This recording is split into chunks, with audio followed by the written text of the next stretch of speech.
Okay അല്ലേ?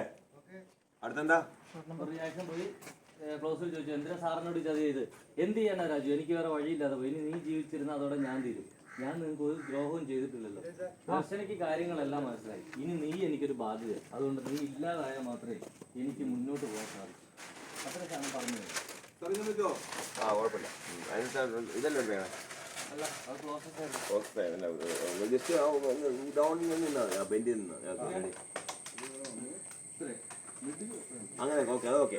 ഇനി നീ ജീവിച്ചു നിന്നെ അവൾ ഉറപ്പായിട്ട്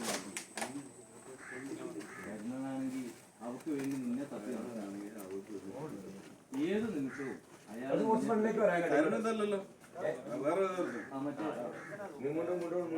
ഏത് നിമിഷവും അവൾക്ക് വേണ്ടി നിന്നെ തപ്പുകയാണ്.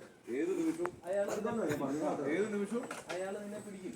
ഏത് നിമിഷവും അയാൾ ഇഞ്ച ചതയ്ക്കുന്ന പോലെ അയാൾ നിന്നെ പിടിക്കും. ഇഞ്ച ചതയ്ക്കുന്ന പോലെ അയാൾ നീ അറിയാതെ സത്യം പറഞ്ഞു പോവുകയും ചെയ്യും. നീ അറിയാതെ സത്യം പറഞ്ഞു. അപ്പൊ പിന്നെ എന്റെ അവസ്ഥ എന്താ? പിന്നെ എന്റെ അവസ്ഥ നീ ഒന്ന് ആലോചിച്ച് നോക്കി. ആലോചിച്ചു. ഇല്ല സാറേ, എന്നെ എന്തൊക്കെ ചെയ്താലും സാറിനെതിരെ ഞാൻ ഒരു വാക്ക് പോലും പറയില്ല. ഇതിന്റെ ഇങ്ങനെ കുറച്ച് അവസാനം ഇങ്ങനെയൊക്കെ വന്ന് അവസാനം ടേൺ ചെയ്തിട്ട് ഞാനങ്ങനെ ഉദ്ദേശിച്ചു. അതിനനുസരിച്ച് വന്നേന്നോ റോഡ്